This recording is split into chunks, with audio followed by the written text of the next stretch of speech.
Proof coins versus bullion. Big question that has been certainly on the top of my mind for the last 5 years of stacking. But I've noticed a fundamental shift in attitudes towards proof coins. They certainly seem a lot more popular than they once were. And that's partly because some of the potential gains and recent gains on new releases from the Royal Mint and the like have just been outstripping bullion by a country mile. So today I want to talk about, have proof coins fundamentally changed the way that we should look at stacking gold and silver?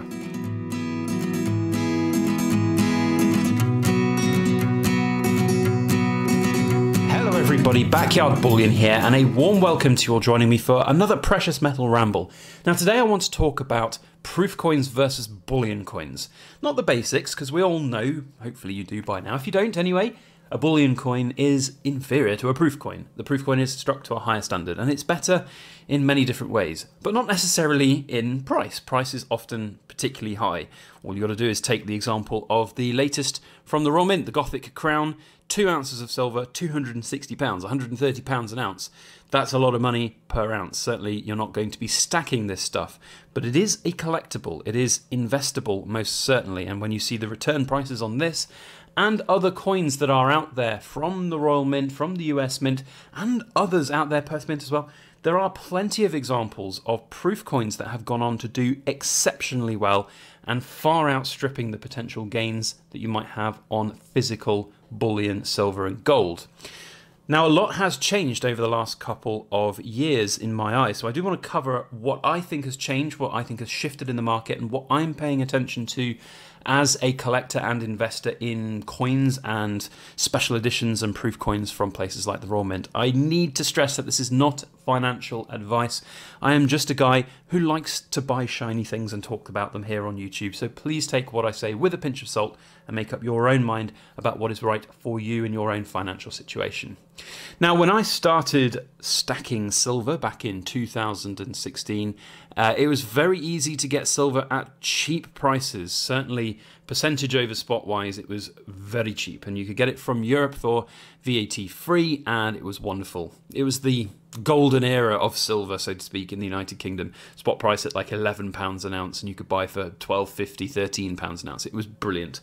And of course that's changed somewhat slightly over the last couple of years, well the last 5 years really, and since I've been doing videos we've seen premiums creeping up on bullion silver, different releases. There have been a multitude more of new releases coming out in bullion products since I got started, and there's been this sort of revolution, this sort of secondary wave of silver tubers and YouTubers and social media influencers, and that has then been compounded by COVID and everybody having to stay at home, and then everybody grabbing their phones and cameras, and of course the wonders of modern technology means that most people now will have 4K video potential just on their phone, and so there are a lot more people out there who are talking about and promoting and showing these gold and silver coins, whether they be bullion or whether they be proofs.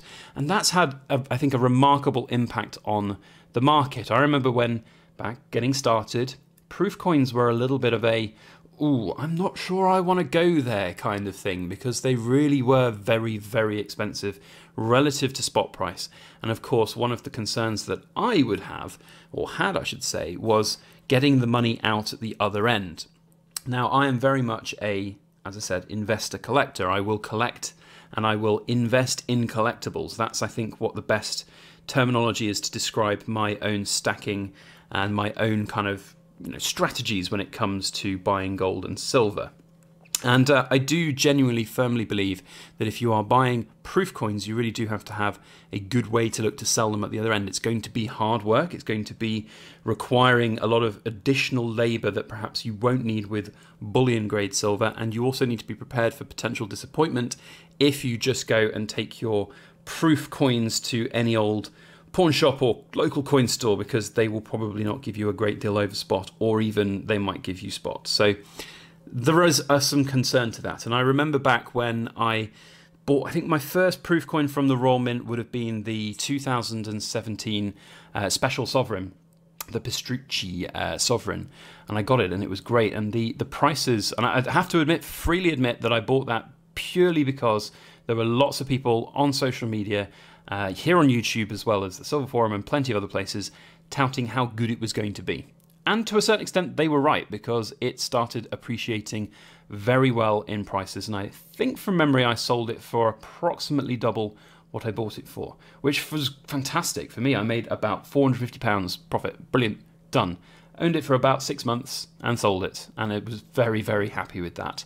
And I got a little bit of a bug for it, because I thought, well, this is starting to do quite well. You know, that's done a very good thing for me. I've earned some money, so I put that money into another product, the Queen's Beasts quarter-ounce gold proofs. I bought 2 of each because I wanted now to collect some, but I also wanted to flip some.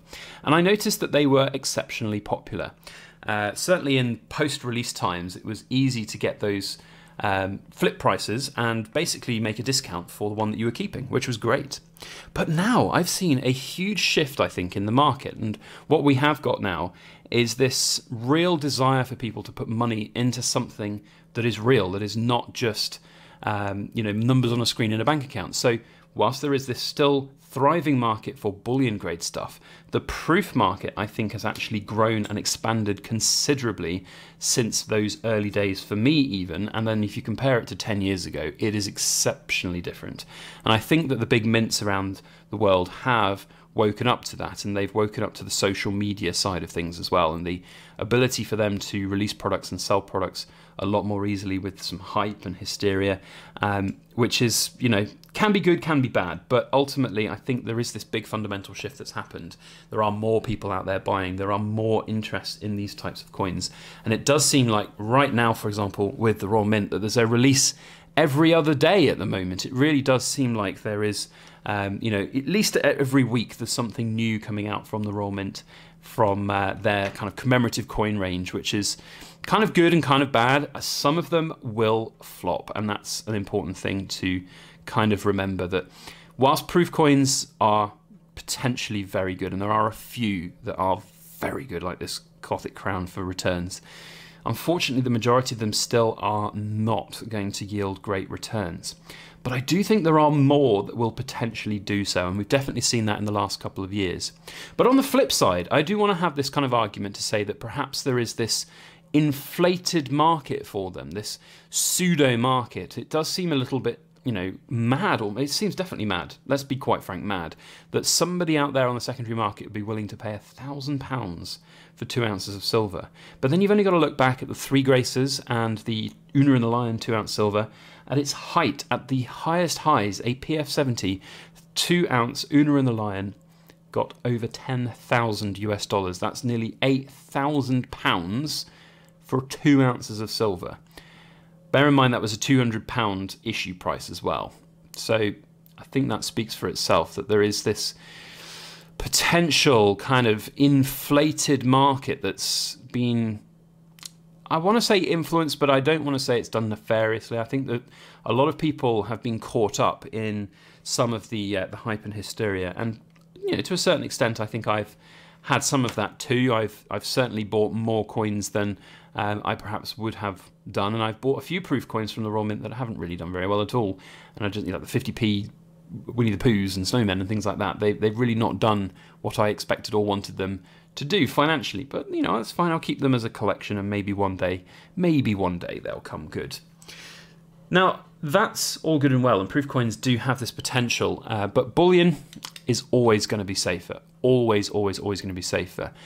However, there is this sort of premium on it at the moment, which is hard to miss, certainly for silver, less so for gold. So I'm holding a bunch of gold. Let's talk about silver. So the silver premiums at the moment are I think, prohibitive for me.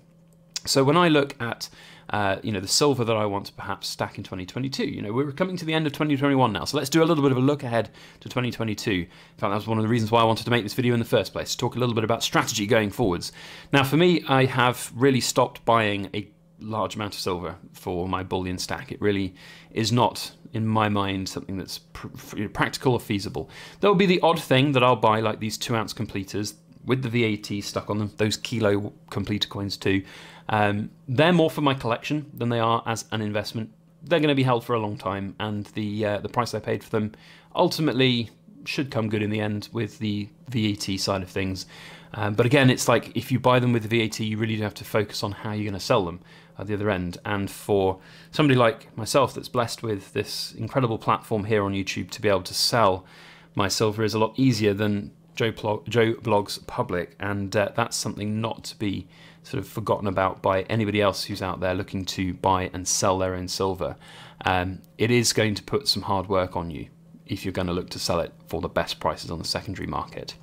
So going forward into 2022, I'm going to continue not buying silver, not buying bullion grade silver in any kind of quantity beyond that I need for my business, for pouring silver. It's all going to be focused on gold in terms of bullion, because the premiums on this stuff is significantly lower and it makes life a lot easier when looking to liquidate everything and sell it quickly.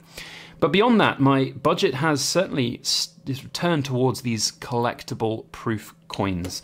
And I am more than happy to, I think, diversify into this now, because I do have this foundation stack of gold and silver, which is there in the background anyway. And these proof coins represent to me a slightly different way of stacking, a slightly different way of investing and enjoying the coins. And that's, I think, really important for a lot of people. And it's certainly different to where my mentality was right at the start of my stacking journey. And I didn't necessarily expect that to be the case, really, when I was getting started in this gold and silver game. So proof coins, I do think the market has changed. So in a little bit of a summary, I do genuinely feel like there is this shift that's happened within the bullion world, and part of that is the exposure that I think all of these mints are getting now from YouTube videos like this and others, and the 1,000 others that I've done, and the 1,000 others that other people have done, probably hundreds of thousands to be honest. It's massive, it's huge, and we see now constantly, I mean, it's perfectly fine, but you see sponsorships, you see people getting sent coins to review. I've done it plenty of times myself, places like the Germania Mint sending me coins to look at and to showcase for you all. The social media side of things is massive, and it is fundamentally shifting and changing markets, in my opinion. Where we will be in 5-10 years, who knows, because we just started 5 years ago with this and it's already radically different. So yeah, lots of interesting times ahead for sure. Now, I'd love to know your opinions on silver and gold proof versus bullion, whether you share some of my sentiments that there really is now this emerging and slightly safer market for sovereign proofs and Gothic Crown proofs and raw mint proofs versus bullions, or are you a hardcore silver and gold bug that just does not like paying a premium? Would you sniff at the chance to quadruple your money? If you buy 4 coins and one of them quadruples your money, all you got to do is break even on the others and you're golden. So it is an interesting premise, it is an interesting topic, and I would love to hear from you. So please comment down below. And if you've enjoyed this video, just a reminder to put that thumbs up, because it does help everything that we do here through the YouTube algorithm. And if you're not subscribed, hit that subscribe button as well. And if you want to get notifications, hit the alarm bell. Otherwise, we'll see you on the next one. A big thank you to you all for watching. And as always, please make sure that you like, share, comment, and subscribe for more.